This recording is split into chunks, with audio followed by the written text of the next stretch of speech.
but there's only one Mitch. If I told you how involved Mitch is on a day-to-day basis with Yachad, you probably wouldn't believe me.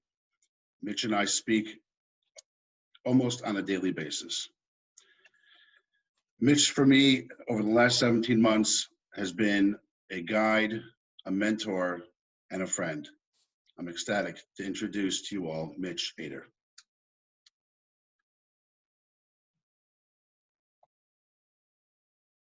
Thank you, Avrami. Happy Yom Yerushalayim, everyone. It is wonderful to be here, and thank you for inviting me to participate in this incredible program.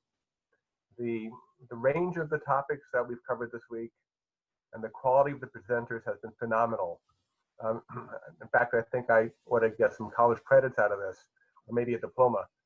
Really extraordinary, and I will just add to Avrami's thanks to Aaron, Ahuva, Batya, Yossi, and all the rest of your staff, and the presenters for conceiving and implementing this virtual Shabbaton, which really has been extraordinary. I want to share with you a beautiful thought about Shavuos from the Bnei Yisachar. The Gemara tells us in Pesachim, very interesting and famous Gemara, which says that Rabbi Yeshua tells us that on Yom Tov, all Yom Tovim, that one can spend one's time learning or eating, but you have to do both. Rebbe Lezer says, no, that in Yom Tov, that you can spend all your time in the Sudas Yom Tov, in the meals, being with the family, or all your time in the Beis Medrash learning. Except, Rebbe Lezer says that on Shavuos, you have to have your Sudas Yom Tov. Very strange. We know we have to have Sudas Yom Tov, the meals of Yom Tov. On Pesach, you have to have a Seder. Sukkot, you have to eat in the Sukkah. But Shavuos, Matan Torah, it's the time we got the Torah. This should be the time of all times that one should be, at least have the ability, the possibility of sitting all day in the Beis Medrash, learning Torah. But no, everyone agrees that one has to have one's meals and celebrate the Yom Tov of Shavuos, Chatzi L'Shem and Chatzi L'Chem, part for spiritual pursuits and part for spirit and physical pursuits. So Bnei Yisachar asks a question, and he gives a wonderful answer. There's another Gemara in Shabbos. I think Daf Yomi will get to it in a couple of weeks. The Gemara tells us that when God created the world, he built into creation, into the fabric of the world, a self-destruct button. If in 2,000 years, on that Shavuos, that holy Shavuos, that Vav Sivan, if the Jews accept the Torah when it's offered to them, all good. If they don't, the world disintegrates. Game over. So the Bnei Yisachar says, the fact that the world continues, the fact that we are able to live and breathe and eat and perform all of the things that we do on a physical basis is only because we accepted the Torah. And I think what the Bnei Yisachar is teaching us is that our entire lives, even our physical lives, our existence, is directly influenced and sustained by Torah.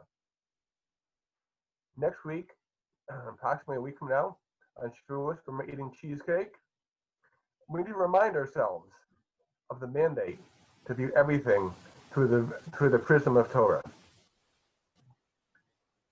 In this virtual family Shabbaton, we have had our Chatzi L'Shem. We've had wonderful Rabbanim who have spoken to us and wonderful other speakers. But what about the Chatzi L'Chem? What about the physical part? A couple of times during the week, Rabbi Rosenthal has mentioned that we're missing out at the Viennese table at the family Shabbaton. And I will admit that I personally very much miss Kenny Yeager, our indefatigable caterer, who's been catering our family Shabbatonim for many years and other events, and a wonderful, wonderful friend of Yachad, and just the incredible feat that he puts on. But what we're missing really is very much deeper. This year would have been the 6th family Shabbaton that I've attended. I know many people who are watching have probably been 20, 30 years in a row. For me, this one's 6. And in fact, I first fell in love with Yachad in my first family Shabbaton. I remember with awe the togetherness, the diversity, the spirit of shared experience, the spirit of a family reunion, and of course, more a Fagis day camp. Even more than the food, what we're missing this year is that sense of community, of just being together. And that's painful. And it's something we really, really miss. That's our Chatzi Lachem. Nonetheless, I am confident that we will look back at this virtual Shabbaton as a positive experience in the history of Yachad. On Monday night, Charlie Harari spoke, and he spoke about how we have a certain type of relationship with Hashem when we're kids. But as we get older, hopefully we reevaluate that and we mature, and the relationship grows and it changes and it gets deeper. This COVID lockdown has given us in Yachad a chance to pause and to reevaluate also. Yachad has been running amazing programs from day one, Yachad on Demand. The things that have happened almost overnight at Yachad to respond to our inability to get together physically has been extraordinary. But one of the advantages is of having Zoom programming is we're able to see who's participating, what's working, what's not working, what people like, what are they coming back to. You're able to measure that. And we're learning, and Yachad is learning about the things that work and the things that don't work and the things that we should be focusing on and the things that perhaps are less important to our families and to our participants. Similarly, with this family Shabbaton, I have no doubt that Avremi and team have learned and are learning a lot about what types of programs and speakers are best suited to our families and our participants. And I have no doubt that as a result, next year's non-virtual, physical family Shabbaton will be the best ever because we've had a chance to review and evaluate. And in that regard, I ask everyone, please keep the feedback coming and the input because what we really, really want and what Yachad is all about is serving our families and serving our members. We're about to hear Avrami and Ken and Chani and Jack discuss their vision of Yachad. They're rooted in the past 30 plus years, but focused on the future. I'm excited for the future of Yachad. I hope everyone else is too. Thank you so much for allowing me to participate and for all of you for participating in this program. I wish everyone a Shabbat Shalom, Chag Shavuot Sameach.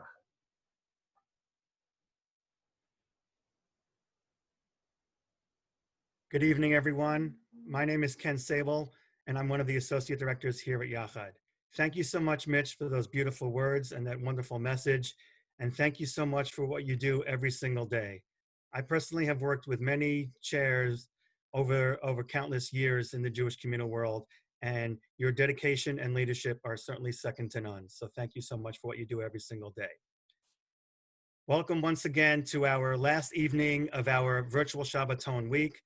I want to add my thanks to Rabbi Aaron Rosenthal, Batya Jacob, Ahuva Stern, Sarah Liba Schrager, and Yossi Spiegel for everything that they have done to make this week such a wonderful success. I also want to thank our outstanding panel list of speakers who joined us this week for not only their time, but for giving us of their expertise as well. Please continue to give us your feedback so we can continue to learn and improve on everything that we're doing. These past few months have certainly been very challenging for all of us. First and foremost, we hope that each and every single one of you are well and healthy. If there's anything at all that we can do to assist you, please reach out to us. I want to thank my outstanding programming colleagues at Yachad who have done an incredible job these past number of months, planning hundreds of programs for you and your family members to hopefully assist you in getting through this difficult time. We hope that you've availed yourself of those programs, and again, hopefully it's brought you some sense of comfort. Tonight, we want to look ahead. We believe that the future of Yachad is very bright. It may look slightly different than what it did before, but we believe great things lie ahead for Yachad. Tonight is all about you. Tonight is your opportunity to ask all of the questions that you've been waiting to ask. We've assembled an outstanding panel this evening who are ready to address your questions and talk about that bright future. With us tonight are Avrami Adler, International Director, Chani Herman, Associate Director, and Jack Gorgie, Executive Director of the Jewish Union Foundation. So let's get right to it. We've received a number of questions in advance, and questions are beginning to pop up on the Q&A, so please do continue to send those in, and we will get to as many of them as possible. But let's start right at the beginning, right where I think everyone wants to hear what seems to be the most timely topic here. What is happening with our summer programs? And I think I'll let Avrami start that one. Okay, thank you, Ken. Good evening, everybody. I just want to reiterate what Ken just said about the Q&A. It's really important. Send in your questions. We want to get to as many as possible. And we really want this panel and this discussion to really be for you and to answer any questions that you may have. So I'll start really with a brief overview. We have a number of different summer programs. Our director of summer is actually lives in Israel, and so it's about 3:15 in the morning. So I'm standing in his stead. So we run 3 different types of summer programs. We have our camp programs where we are in different host camps across the country.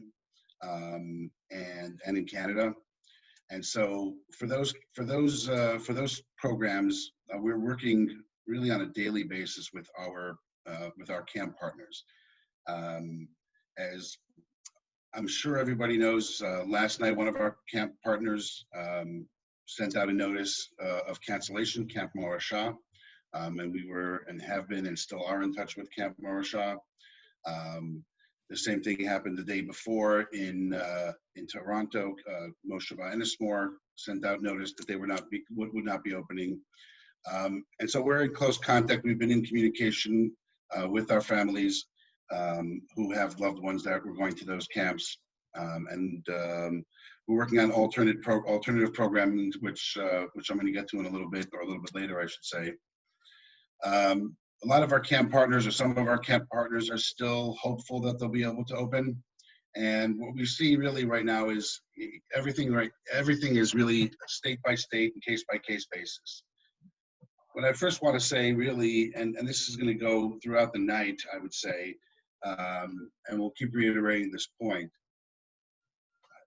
Our first and foremost responsibility is for your and your loved one's safety.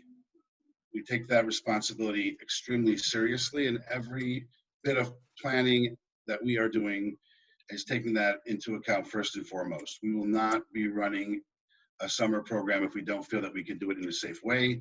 We certainly will not be running a summer program if it doesn't fit to the guidelines of the CDC and the local and state governments. But we're working within the frameworks that we currently have. A lot of them are really unclear at this moment, so we're still hopeful. But again, we're working with our camp partners and really following their lead. If the camp closes down, there's certainly no way for us to be in camp. But we're even saying that even if the camp is running, we need to know and we need to feel that we can do it in a safe way. And if at any point we feel that we can't do it in a safe way, we certainly will be in communication with our families. The we also run a getaway program. A getaway program is really a 10-day to 2-week vacation. We usually go up to Grace Manor. We still have that location under contract, and we've been working with them on a consistent basis to see if there's going to be a possibility of us running the getaway program. We had planned this year to have 2 trips.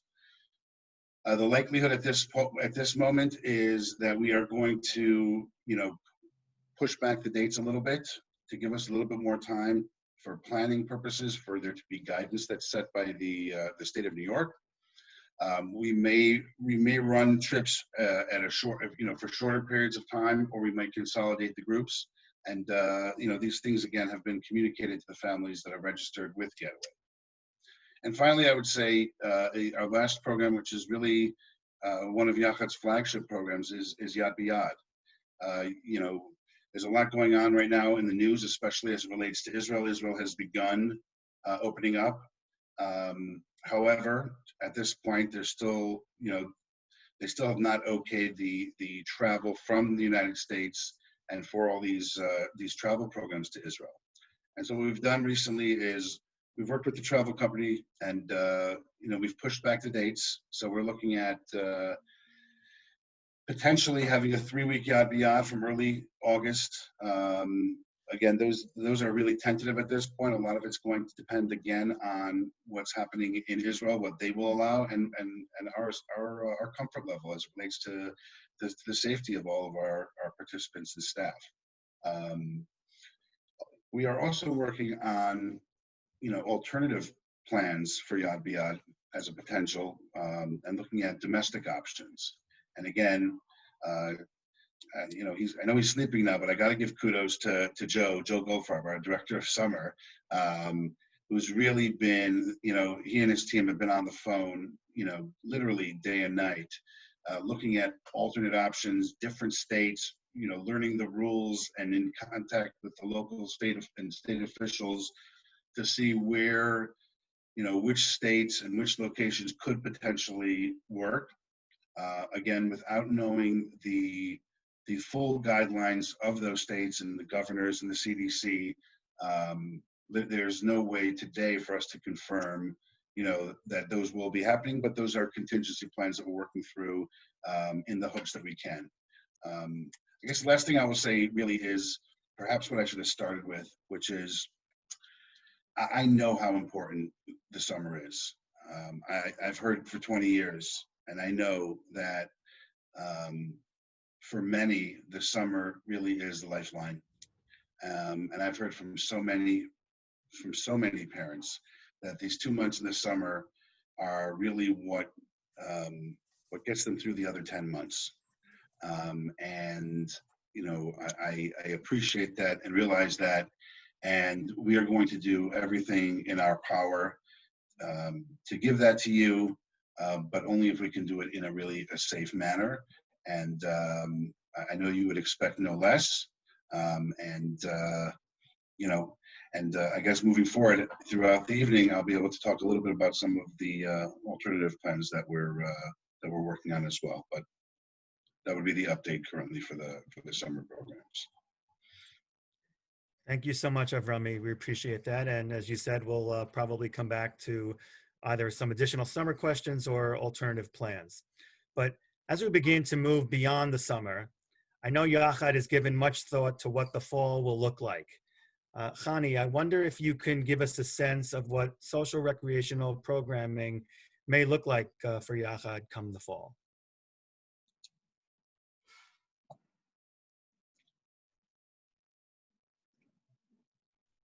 You can hear me, right? Now we can hear you. Okay.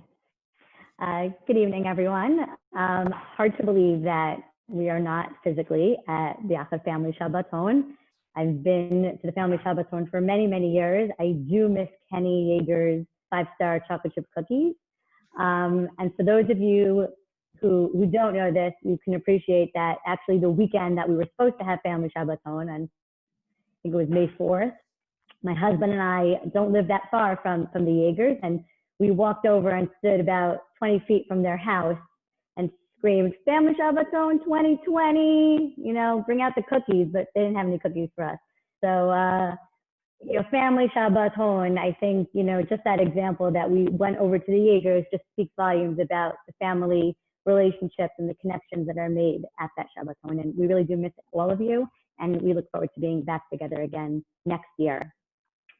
So as far as looking to the fall, specifically, I'll address Shabbatonim because I know that question is coming up a lot. I saw it coming up a little bit on the chat, and I know that our phones are constantly ringing, and that is, other than summer, the next most important question on our Yachad participants' minds and certainly of their families. So what I want to say is I've actually been going to Yachad Shabbatonim since I'm 16 years old. And so, yeah, Yachad Shabbatons are very important, not only because they provide such a fun, engaging, and social experience for your children, but because just as the summer is a much needed break and respite, so are Shabbatonim. And we really do value that. The staff at Yachad really do value that. And that's why we've put so many resources into Shabbatonim over the last 30 plus years. So what I want to say is that while we're looking very much to going back to Shabbatonim, obviously we are going to have to look state by state how things begin to open up in the fall. And in addition, not only what's happening in each state, but really having to work regularly in communication with the communities that host our Shabbatonim. And, we really see this as being a process. I'm sure that there are many host shuls that have been having Yachad for many years, but not every shul is going to be ready to bring in outside groups. Not every community is going to have hosts that are ready to bring in outside groups as much as they love Yachad. And we know that many families enjoy having our Yachad participants year after year after year to the point where they request having certain members in their homes. But I think we have to acknowledge that this is going to be a process. This is not going to be, okay, now we can have Shabbatonim everywhere. Like we have the green light. But that being said, we do think the future is bright for Yachad. And we're not just waiting till everything is going to be perfect again to have Shabbatonim. So while our goal is to bring back Shabbatonim when the time is right, we welcome ideas from parents. And we're already beginning to address, ideas of how we can explore what we can offer on Shabbos to our Yachad participants in various regions. While it's not an entire weekend away, we believe that there are some creative ways that we can engage many people who have been coming to Yachad Shabbatonim and those who haven't been on Shabbatons before, and what can we be doing on Shabbos to help our participants and their parents. Thank you, Chani. I just want to take a second to say, obviously, as I mentioned earlier, there's so many Yachad on Demand programs that have. I can't hear you. I don't know if you're. Can everyone else hear me? Yes.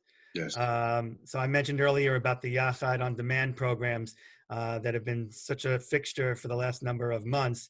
And you should know that we've received comments all the way from Australia and London, and it's really been a phenomenal thing. And now I actually can't help but mention, I just got on the Q&A a chat from a former colleague of mine from Providence, Rhode Island. So hello, Rachel.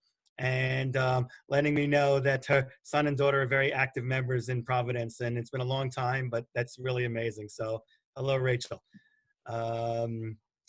So I just want to, let's move ahead here a little bit. Let's come to Jack for a second. Jack, I know your team has been very hard at work, both implementing programs currently during this crisis, as well as planning for the future. Can you give us a sense of what is happening with the vocational and rehabilitation programs and what the future may look like? Sure, absolutely. So first, I think I'll take a step back. If we were 3 months ago, say in a February timeframe, if anyone said to us, in 3 months from now, your programming, your day programming, your vocational programming will all be on Zoom, I think you would have gotten one of two answers. I think the first answer you would have gotten was impossible. It's just not possible to do. And leading the way on those answers would be the state governing bodies, OPWD and DDD. They would have said, there's no way you can do this program, it's not possible. I think the second camp, and I would be in the second camp, would say, Zoom? What's Zoom? What are you even talking about? And here we are. We're all on Zoom. We're all sitting together, and we all know what it is. And for the last 2 months, our day hab programming, our vocational programming has been running on Zoom. I think I just want to highlight a couple of things going backwards before moving forwards of what I've seen in the last 2 months. I think the biggest surprise, I would say, is really how wonderful it is. Obviously, nothing can compare to the in-person, programming that we do. There's no question about that. But I have to say there's some amazing things that you could do online that I personally never knew about, and I think others didn't either. And I think how engaged the individuals are also is pretty amazing. Speaking of engagement, one of the toughest things I think I'm finding in observation is keeping them engaged. It's a big challenge of ours to keep our individuals engaged. We try to do all kinds of different programming for them. We have guest speakers. I'll give you just one example of something we've done, which is, again, I would have never imagined it. One of our groups was reading some stuff, and they saw something about animals and being extinct, and what animals are extinct. Maybe we can learn about animals that are extinct. So they had the idea of going to the San Diego Zoo. So they went online to the San Diego Zoo. They had cameras there. They were able to watch, the animals. And of course, JUF is, everything is enjoyment. You want to enjoy yourself, but we're all about learning. So even when you have fun, you got to have a learning experience. So within that visit to the zoo, everybody really had to comment on what they saw, how the animals were interacting. Even the fact that there weren't a lot of people at the zoo, how might that affect the animals being, and things like that. So it's really been amazing to watch all of this. And I think, again, that the future holds really bright for it. Really quickly, I wanted to jump to the summer. Again, like you've been hearing here, there's a lot of unknown. We don't know what's going to be, but we have all of our plans in place. One of them is to continue doing what we're doing. In New Jersey, we've never had summer programming before in New Jersey. So actually, this is going to be a first. We will be having online summer programming in New Jersey this year. So regardless of what happens with the camps, the situations, there will be online programming in New Jersey. In New York, we will for sure have online programming. We've always had programming in New York over the summer. We hope in New York to actually have some, if circumstances allow, to have in-person programming also. That's a hope of ours. I think more so in New York than New Jersey, because we have a number of people not participating online in New York. And so we would love to give them that experience, that enjoyment, that, being able to participate with everybody else. So we have to wait and see how time allows, and what the CDC regulations are, internal, what we need to do. So we'll have to see about that. And then going to post-summer, if I jump now ahead to September, I don't know what really programming is going to look like in September exactly. But if I were to take a stab at it, if there's some sort of a combination, let's say, of online programming and in-person programming, obviously we've done the online programming, so that would continue. We know how to do that, so if we need to do it, we'll continue. In terms of in-person programming, again, like you've been hearing, we have to follow the guidelines, all of the CDC guidelines, government guidelines, and follow suit. How will that affect us? I don't really know. We have to wait and see. But again, we're prepared to follow whatever guidelines we need to do. I just a little bit wanted to talk about maybe also some of the things that I see might be challenges for us down the road in terms of what's gone on now. So one of the things that stands out in my mind is the VOC programming. As we know, so many people now are out of work. Businesses are closed or closing, and we don't know if all of them are going to be opening up. So what does that mean for our VOC program? So just a little bit, and the answer really is who knows? I mean, that's the real answer. But if I give you a little bit of hope, if you will, about what we're seeing right now, I'd like to share that with you. We have, for example, an individual who worked at Starbucks. He's not part of our program right now, but he works at Starbucks, and we still contact him. We're still in touch with him, and he was told they would like him to come back. So obviously going back to Starbucks now looks very different than it did, a few months back. Now it means he's got to wear a mask. He's got to have gloves on. There's certain shifts that he has to go into. When customers place orders, they do it on their mobile apps. They have to go out to give them their orders. So life looks different, but the work is there. So that was very encouraging. And there was another encouraging thing that just happened a couple of days ago. Out of left field, someone came over to us and said, we have 2 possible job opportunities for you. So again, well, whether we'll take it or not and what needs to be done with that, obviously we want to take it, but we have to follow the proper guidelines in order to do that. But it's very encouraging to see that, really still businesses are still operating. They want to operate, and our individuals have not been neglected. They still ask about our individuals. Even when we touch base with them, they want to know what's going on with your people. How are they doing? So we feel very good that our people will not be neglected once, everybody comes back to normal. And then maybe lastly, I wanted to share with you maybe what are some of the challenges we might face when we come back. So, or what are the differences and challenges in terms of COVID-19 and how it might affect us. So I think the thing that stood out most was the hygiene issue.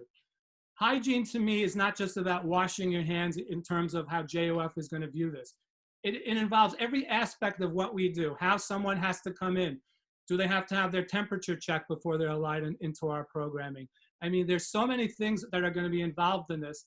And, I was just thinking of one example of shaking hands as an example. We take it for granted. We walk in for an interview, we stick our hands out and we shake somebody's hand. In fact, that's protocol. We teach somebody to do that. Now we're going kind of in reverse. We're actually telling them, well, actually, let's do a 360, and now that's not protocol. I think these are things we need to teach. I mean, that's going to be a teaching thing of a change of mentality, kissing the Torah. I mean, I got the notice the other day from the shuls, and it said that, you cannot kiss the Torah, ornaments. So I think that's going to be also a mentality that we have to teach and change in our organization. So we're looking forward to the change, whatever it is, we're ready for it. And, and I just want parents to feel that, we really are with the times, and we're going to do everything we can to adjust according to the times we're in.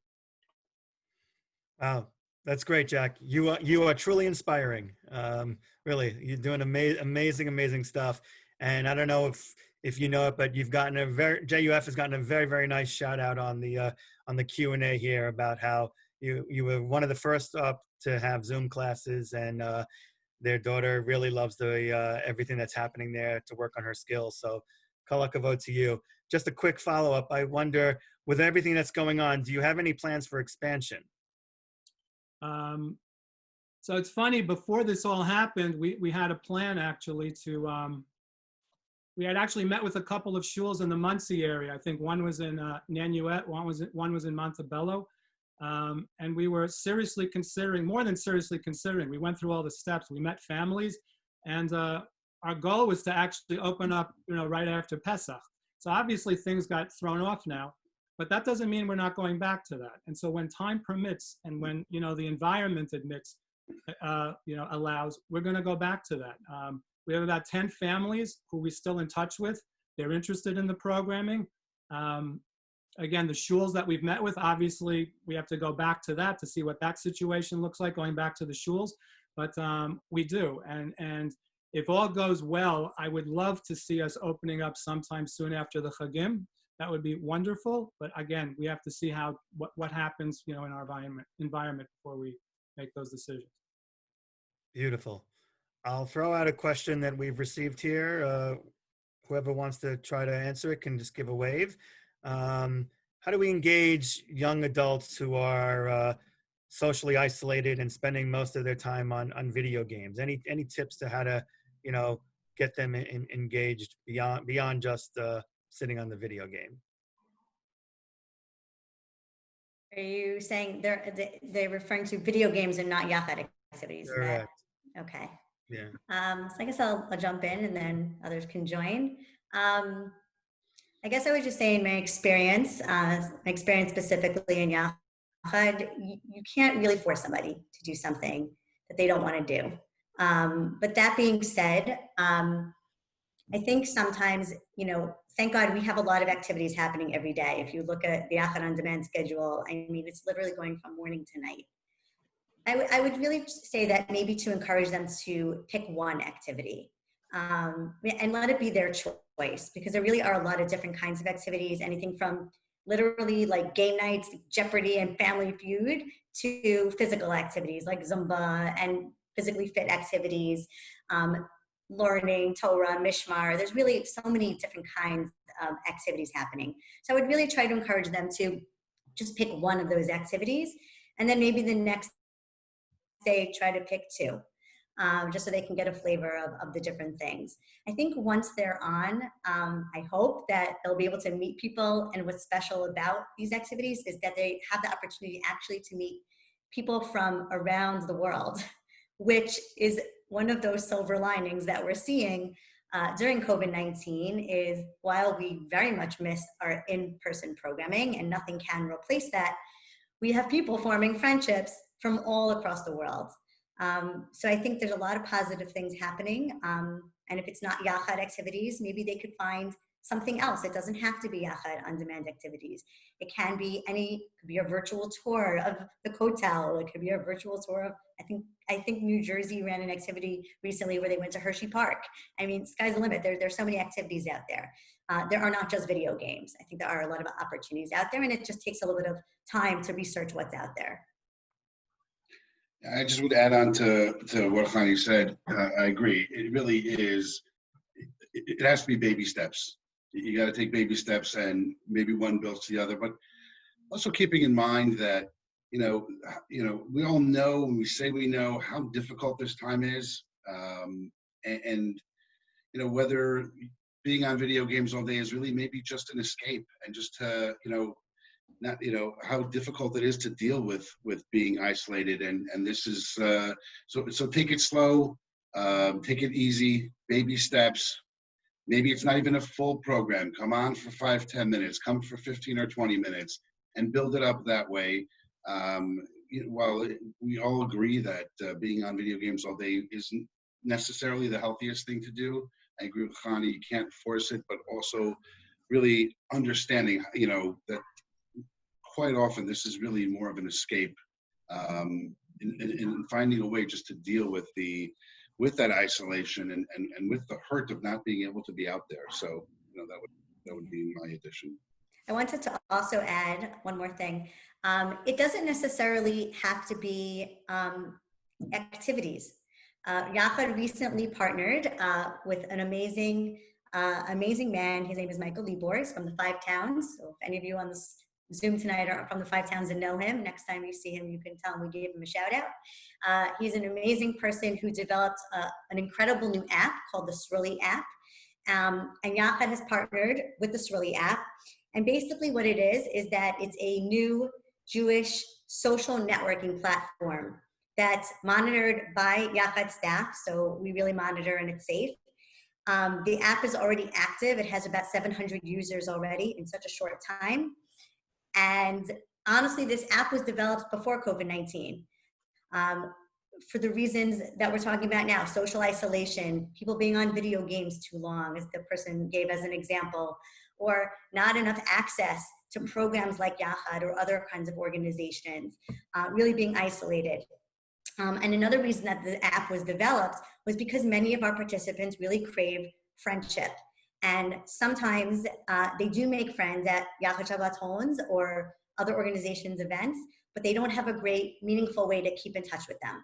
So what the Sruli app does is it creates almost like a buddy system, but it could also be groups where they have a safe way to connect with one another. They have scheduled times where they can meet up and speak. They can, there's new apps being developed on the app, like video games that you can actually play together. So while you maybe don't want your child playing video games, maybe this is a more interactive way to play with another friend. But it could also just be a schmooze for 20 minutes.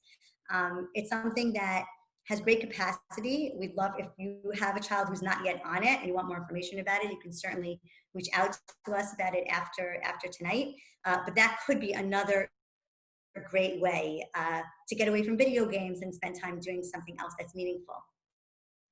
I'm so glad you mentioned that, Hani, because it's really a phenomenal tool that's been developed and been a great resource for our Yachad members and families. Yes, Avrami, you wanted to say something? Yeah, I just would add, the Yachad Sruli app is really a game changer. And if I could just describe it a little bit more, I would say, if you're really not comfortable with your loved one or your child being on, the current social networks that are out there, the Instagrams and the Facebooks and the Snapchats. I can't even believe I know those three. I know there's even more. I'm dating myself. It's okay. And you don't know really what's going on there, and are they safe? And there are vulnerabilities there for sure. This is really a closed social network, which means you can't just sign up and get on. There's a vetting process. There are people behind the scenes within Yachad that review. When you want to sign on or even download the app, there's a questionnaire that has to be filled out. We vet and research each person. That includes our participants and all of our advisors or volunteers. Wherever they're coming from. We're having people from all over the world, and so we work with partners in those locations. We've also been partnering with other organizations. We want this to be really fully inclusive, and this is for anybody who could benefit from this. And again, this is in such a short time. Having over 700 users is really, really amazing, and this is something we see really for the future. This is not, again, like Hani said, Hani and I actually met with Michael Libor in his office quite some time ago. It wasn't a response to COVID or anything like that. It was really another way to connect, another way to stay connected for people, who haven't, been in touch with each other for a number of years, or people from, different backgrounds in different parts of the world to be able to connect with one another, or at different times of the day when you can't be physically together. And so this is something that we see really as continuing to grow, and something that we see as a big part of our future. Beautiful. So coming back to summer for a moment, and depending on which one of you want to answer, unfortunately, Joe is still asleep. So so we know that the medical forms are really a big deal. They're not so simple to fill out. It takes a lot of time, effort, and energy. So what would be your recommendation to someone? Should they haven't done it yet? So should they push through and try to do it, or is it okay to wait to see if the word comes down that, please God, we will have camp? Can they still get it done then? So I actually, that one's an easy one. I'm going to punt and say contact Nechama Braun. Nechama Braun has every answer that you ever could want. I believe it's Braun, BRAUN, N at OU.org. And I do appreciate the question. I think people are feeling like, do I really need to jump through hoops if we don't know if this is going to happen? And it's a personal decision. Nechama is not going to tell you must get these in. But in case there is going to be camp or whatever the summer program is, at that point it would make it that much more difficult to get it together. So I think you have to weigh sort of how difficult it really is to get that done. You certainly should not put yourself or anybody at risk or in danger to get it done. But I think if you're able to get it done, the worst case scenario is you don't need them for this. Okay.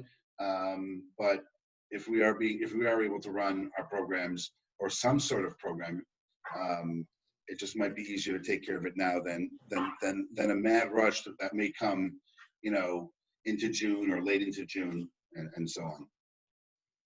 Okay, so since you punted there, I'll come back and say, if it turns out that there are no Yachad summer programs, does Yachad or the OU have anything else in mind that can keep our teams and other individuals busy throughout the summer? It's a great question. So I would say, I would start by saying that we are 100% committed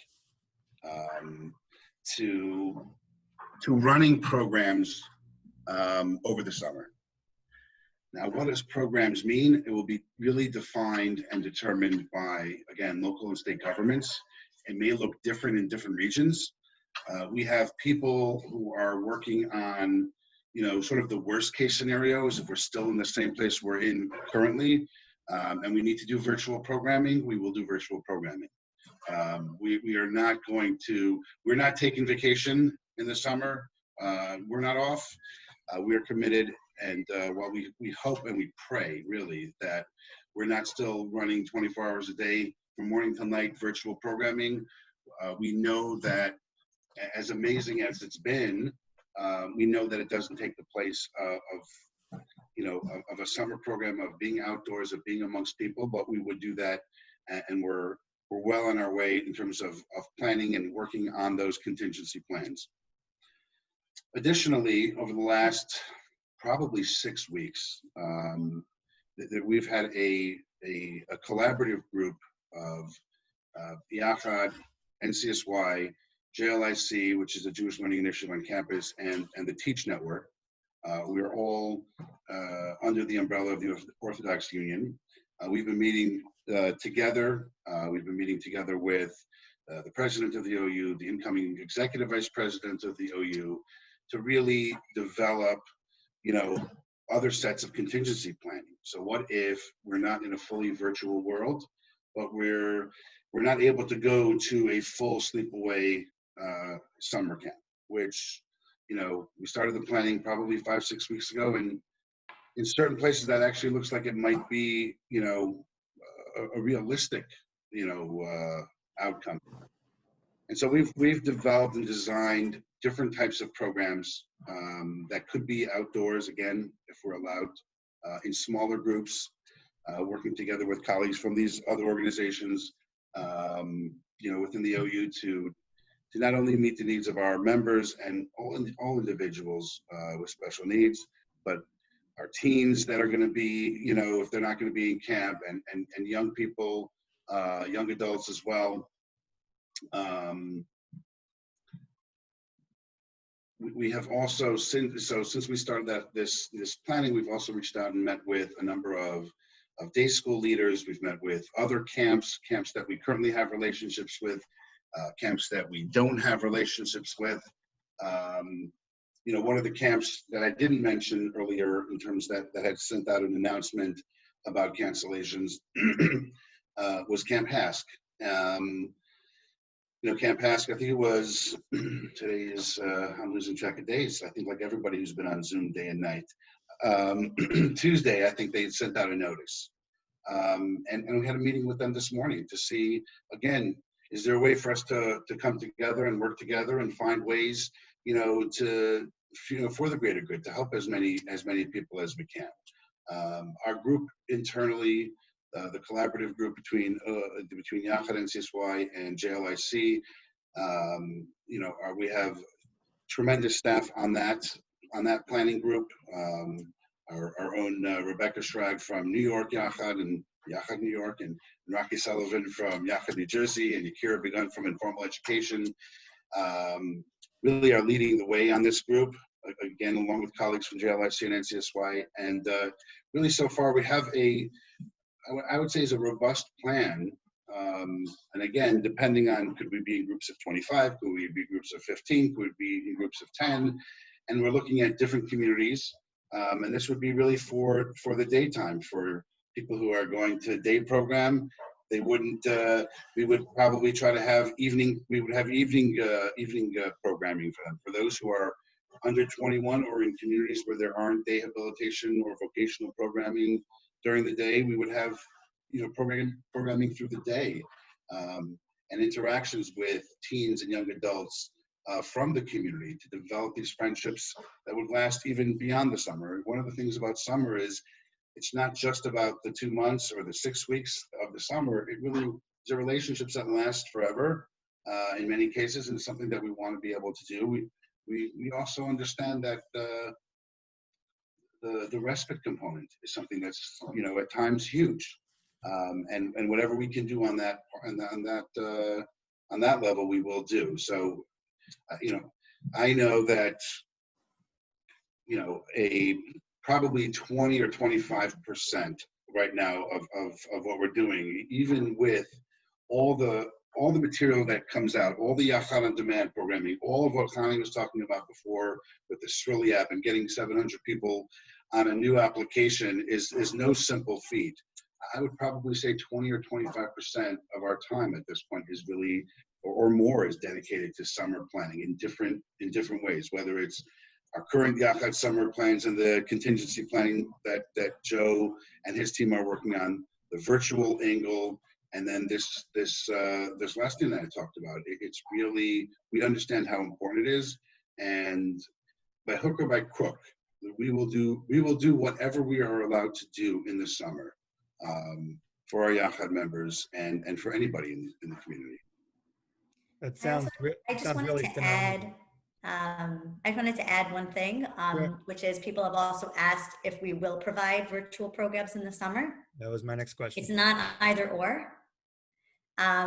We very well may have some virtual programming. I'm anticipating that we will have some virtual Yachad on Demand programming, summer edition. And that's because I've heard many people say, oh, people are so zoomed out. You know what? Not everybody is, actually. A lot of our Yachad members really love the Zoom activities. They're not zoomed out. So maybe, as Avrami said, maybe we won't have it from morning to night, but I do believe we will have some level of virtual programming. I actually believe, and the title of this session was Yachad into the Future, I actually believe that when this is all over, God willing soon, we will have some virtual programming that stays forever, because we are reaching people who can't get to programs, either because there's no Yachad chapter in their area, or maybe they're homebound for whatever reason, or they're ill. But there are people really connecting, and I want to see that continue on some level. And of course, if we do some virtual programming in the summer, we're going to change it up and make it exciting so that it's not the same old. Yeah, and I would just add one other thing. Until we're ready to open a physical chapter in Australia, we need to make sure that our Australian friends are still connected. Exactly. Chani, it's great. We know each other too well. You actually anticipated my next question, so thank you. And Avrami, that program that you described sounds phenomenal. Not only because it will be so beneficial for our participants, but it sounds like it's a real game changer for the Jewish community. And so that's phenomenally exciting. Looking forward to hearing much more about it. Quick question coming back maybe to Jack. In terms of our day programs, we know that there's rules and regulations that are going to come up in terms of how many people can participate, etc. How are you expecting to deal with it in terms of the numbers of people that you can have at any one time? How will you handle that issue? Right. So it's hard to answer until we really see what the guidelines are. But having said that, we have different thoughts in mind already. We've started the discussions. We have some extra space in some of our buildings. That's a possibility to move people around. Also keep in mind, we do a lot of, we're a day hab without walls. So a lot of our programming is done out in the community at job sites. So we just have to coordinate, schedule better. We have to schedule so that, our programming is such that we have the correct amount of people inside that are outside and about in the community. So we really have to listen very carefully as to what's going on. I would say in a very worst case scenario, we would do some sort of shifts where we would have people come in different shifts. But that to me would be a worst case scenario, depending on what the guidelines actually are. But again, we have contingency plans in place. Our goal is to have everybody in programming, and that's what we're committed to. Beautiful. Okay. So there's a question about how they connect to the Sroli app. So at the end of this session, our panelists' contact information will be coming up, and I would say please reach out to Chani, and she will make sure that you can get connected to the Sroli app, as well as someone is just confirming that people who are not currently Yachad members, they're also able to go on these Yachad on Demand programs, correct? Excellent. I want to actually highlight that. I think it's very important. This is really, you used the word community before, Ken, and this is really about community. This is about, we have the ability, thanks to our amazing staff, to be able to help as many people as possible. And, we don't look at this, our Yachad on Demand or the Sroli app, it's not an exclusive club, it's an inclusive club. So I personally have shared our links with colleagues from other organizations, and I'm encouraging them to share with anybody. The only issue could come if we don't have space for an event, but most of our events are not space limited. So we encourage people to share. You know, it's really the sign up or the registration. I believe it was yachad.org. If I got that wrong, someone will correct me. And really, we encourage everybody and anybody that can benefit from this. This is what we do, and this is who we are. I also want to add that we want the Yachad on Demand or any of our programs to be as inclusive as possible. And if you know somebody, or you yourself have a child that can't access the programs for whatever reason, whether it's for a technology reason or something else, please reach out to us. Great. I want to give Jack a chance, if you would like, say something about our incredible school in Brooklyn, our IVDU school, and you can tell everybody the acronym and what that stands for, and anything that you might want to say about that happening now and into the fall. So it's the IVDU Vocational Developmental Units. Okay, I don't know where that originally came from, but the vocational piece is a piece that stands out. We have amazing staff there, really. The principals are amazing. Our administrator, Miriam Reifer, is amazing. We have something like 132 students between all the divisions. Oh, Sarah Seplowitz, Javi Khan, Malki Halberstam, and Robin Werserger. I don't want to leave anyone out. It's really an incredible school, and what they've done in this whole bit really has also been beyond belief. Even when, we deal with a lot of lawyers. I don't know how much everybody knows about the IVDU schools, but a lot of what we do are lawsuits all day long. And so I get a lot of feedback from the lawyers on what we do and what kind of programming we're running. And without exaggeration, we're in the top of the list in terms of what's being done. The things we do, and when they look at the schedules of what we have them do all day long, the programming running, really they're amazed at what they see. Yeah, I mean, again, the IVDU schools really have been doing an unbelievable job in this time. They always do an unbelievable job, but really in this time where they just, just like that, they flipped the switch and they were able to go from being a, in-person school to an online program school. Really was just amazing. That's great. Avrami, maybe you want to add something. Yeah, no, I first of all, I echo what Jack said. It's been really phenomenal to see. I do want to touch a little bit on the future because of the nature of this session and this panel. So there's a couple things that I would highlight. Number one is I'm actually very pleased to let everyone know that we've hired a head of school for IVDU who is going to oversee the educational and really administrative side of the school. His name is Rabbi Michal Druin. He's going to be starting July 1, so I'm very excited. We had a search committee that we put together. Our lay leadership was involved. The principals and Jack and the Miriam, our administrator, were all involved in the process, and Dr. Tzivia Joffin, I don't want to leave her out, our Director of Clinical Services as well. And so that's, I would say, pretty breaking news. So we're very excited about that. In terms of the future, we work very closely with our colleagues at the Teach Network. Again, the Teach Network is an Orthodox Union organization as well. And currently, we're obviously getting guidance from CDC and state government and recently Governor Cuomo, it may have been even today, they're talking about what September is going to look like.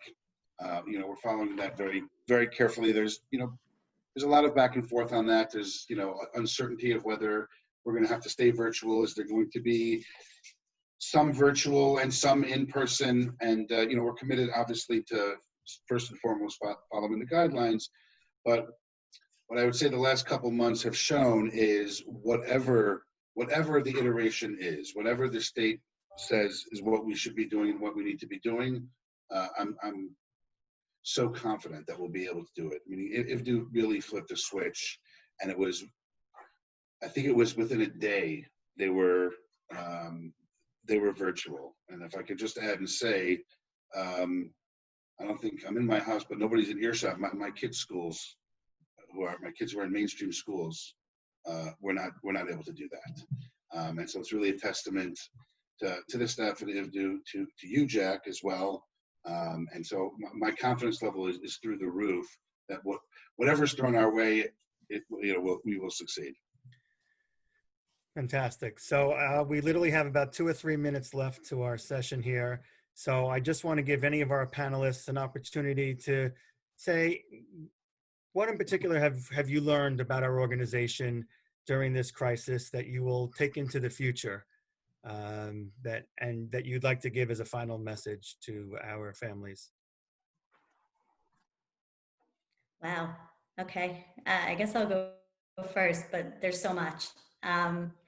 I've learned quite a bit about the things that people are capable of that we didn't think we're capable of, and I include staff in that, and I include our Yachad participants in that. I've actually heard from a number of people how blown away they are, but the things that they've actually learned about our participants and seen them do actually at some of the virtual activities. And we've actually heard that from parents as well. Even just as a simple example, parents who have told us that they didn't know that their child could follow certain instructions as it relates to using technology. Start the Zoom, how to end the Zoom. They know how to interact on the activities. So that's a simple example. And I think on the staffing level, speaks volumes about the bright future that's ahead of Yachad, because the creativity that has come out of everyone is tremendous. And it's not just the creativity, but it's actually shown how compassionate the people are and the dedication that we have to the Jewish community, to families who have children with special needs.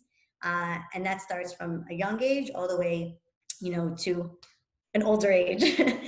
I actually just wanted to add one more thing, if that's okay, just because it speaks to the future of Yachad.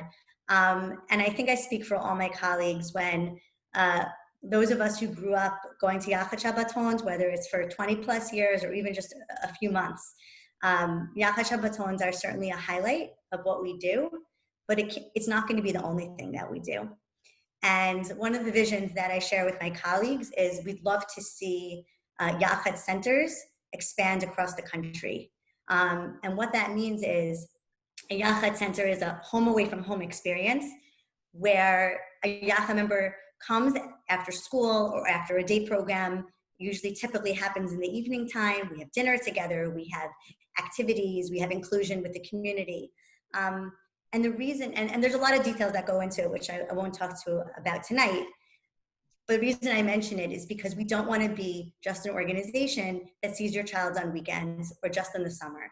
We want your child to be part of the everyday, we want to be part of their everyday life. We want Yachad to be part of the fabric of their everyday life. Thank you. I'll give each Jack and Avrami a minute if they want. I'm getting the Oscar light telling me we got to close and get ready for our comedian coming up in a moment. So yeah, we don't want to take away from that. I'll be very quick. Really, Khani said it very well. I think the thing that stands out most is really in our participants and really how capable they are. We know how capable they are in person, but now we're seeing another light, in this online programming. I think we're learning that. I think they're learning about themselves, and I really believe the families are seeing something too. Families for the first time are able to see them in action. They can't come to programming, but now families are actually there often. I say often, but every now and then, and we certainly don't say no to it, so we welcome it. So when families can see them in action also, I think they're also learning about what goes on. And I think it's a really nice thing. And then real quickly about our staff. I mean, as I said, what can we say? Overnight, we just changed programmings. The staff that we have, is incredible, really. And, words can't really express how incredible they are. Thank you. So I'll go quickly as well. I really have just a couple quick points. The first thing I would say that's come out of this for me is 3 Hebrew words, Gamze Yavor. All of us together have really overcome and have really persevered and shown through from our participants and our families and our staff, all of us, I think have pushed ourselves and done things that, to go back to what Jack said earlier, if you would have asked us a few months ago if this was possible, people would have said this is, the idea didn't make any sense, and we were pushed into this, all of us pushed into this, and really have persevered. So that would be number one. The other thing I would say for all of us is I feel like we're much more technologically advanced, and see the greatness of what technology can do for our participants and families, whether it's through the Sruli app or whether it's through other virtual programs that we hope to do, even in the long run, even when we get back to the normal or the new normal. And I guess the last thing I would say is really similar to Connie's point, that I think it also showed our participants and families that there are new ways to do things. And sometimes it's very difficult to get out of our comfort zone, and we're used to things being a certain way. We are all creatures of habit. And sometimes we're forced out of that habit, and we learn new things about ourselves, and we learn that, yes, we can do this. We can do something different, and this is enjoyable. And I think it bodes well for all of us. I think it bodes well for us as a staff, and I think it bodes well for our participants to be really thrown this curveball and really to be able to persevere the way that they have. I think that we're all learning about ourselves that there are no limitations. The sky is the limit. And the potential for our own personal growth is there. Thank you so much. Thank you again to each of our panelists, to Jack, Connie, and Avrami. This has really been phenomenal. As you see, the email contact information is up on the screen. And I'll end where I began, which is the future indeed is really, really bright for Yachad. And we as a staff and an organization are incredibly excited of what lies ahead so that we can bring our programming to each of you every single day. Thank you so very much, and we'll now turn it back over to Aaron Rosenthal.